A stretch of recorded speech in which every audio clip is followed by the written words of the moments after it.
का होता है वो सबका नहीं होता।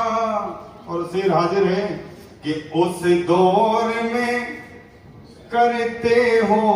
सुने डॉक्टर साहब, मोदी साहिबा, सुमन जी, मैंने बहुत ध्यान से सुना था। हाँ, हमारी बारी है। अच्छी गजलें कहती हो, प्यारे लगते हैं बालम, जैसा कुछ पढ़ रही थी।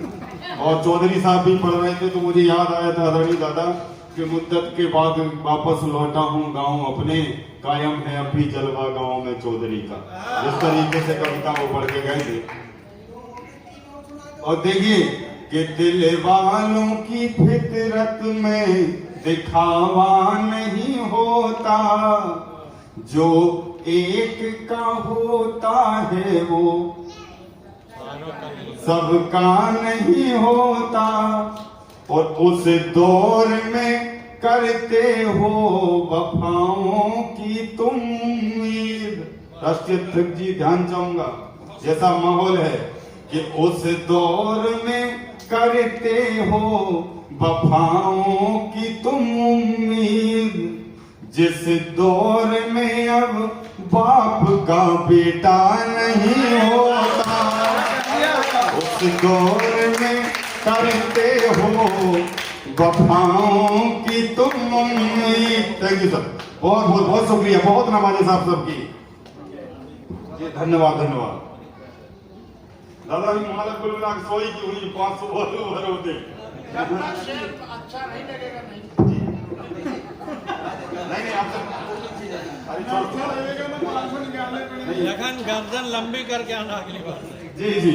उस दौर में करते हो वफाओं की तुम उम्मीद, जिस दौर में अब बाप का बेटा नहीं होता। और अब ध्यान चाहूंगा आप सबका मित्रों कि जिस देखी है लखन जब से मुखोटे लगी दुनिया, देखी है लखन जब से मुखोटे लगी दुनिया, परछाई पे अब खुद की भरोसा नहीं होता।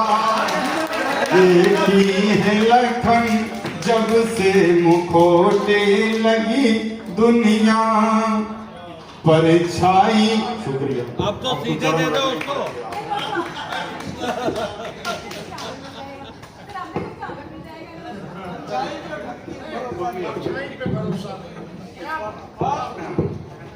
शुक्रिया शुक्रिया मैम, शुक्रिया जी। Thank you thank you thank you sir. उपाध्यक्ष हो रही है जी, आदरणीय पूज्य गुरुदेव शशि जी। देखी है लखन जब से मुखोटों लगी दुनिया, परछाई पे अब खुद की भरोसा नहीं होता। और एक कथा और देख लें, फिर एक गजल की 2-3 शेर और अपनी वाणी को विराम दूंगा। ज्यादा ध्यान चाहूंगा। उचित अनुचित समझकर बोलते हैं, उचित अनुचित समझकर बोलते हैं, जो कहना है वो मुंह पर बोलते हैं। उचित अनुचित समझकर बोलते हैं, बहुत बढ़िया। जो कहना है वो मुंह पर बोलते हैं। और हमें तुम अक्ल से पैदल न समझो, हमें तुम अक्ल से पैदल न समझो, हम एक एक शब्द गिनकर बोलते हैं। हमें तुम अक्ल से पैदल न समझो। अरे दादा, नहीं देना पड़ेगा तो आना मंच पे। हाँ, निकालना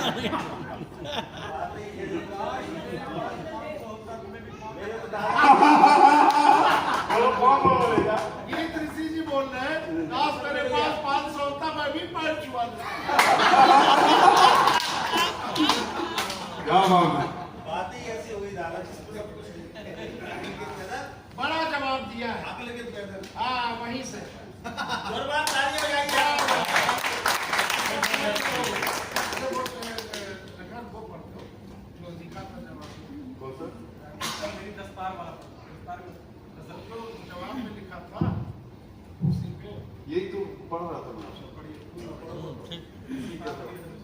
हमें तुम अक्ल से पैदल न समझो, इसी में वो शेर आएगा। हमें तुम अक्ल से पैदल न समझो, हम एक एक लफ्ज सम्मानीय मित्रों किसी आत्मश्लाघा में नहीं, ना ही अहंकार में, बल्कि ना ही आत्ममुग्धता में, बल्कि आत्मानंद में बोल रहा हूं। मैं वो साहित्यकार हूं, वो शायर हूं कि यदि मैं किसी को गाली भी दूं ना तो मीटर में देता हूं। मुझे यदि किसी को गाली भी दे तो बिना बेबहर गुर्दों में गाली ही नहीं देता, ये खासियत है मेरी। वो भी गजल में बिना बेबहर तो मैं बात नहीं करता, मैं बात भी मीटर में करता हूं। यदि आप लोगों ने वो शर्त यह है कि आपको पकड़ दिया ना चाहिए मीटर तभी समझोगे। तो देखिए, जो कहना है वो मुंह पर बोलते हैं, और जैसे चमचा कहा है तुमने भाई, जिसे चमचा कहा है तुमने भाई, उसे हिंदी में परिकर बोलते हैं। जैसे चमचा कहा है तुमने भाई, उसे हिंदी में परिकर बोलते हैं। अनामिका जी, उसे हिंदी में परिकर बोलते हैं।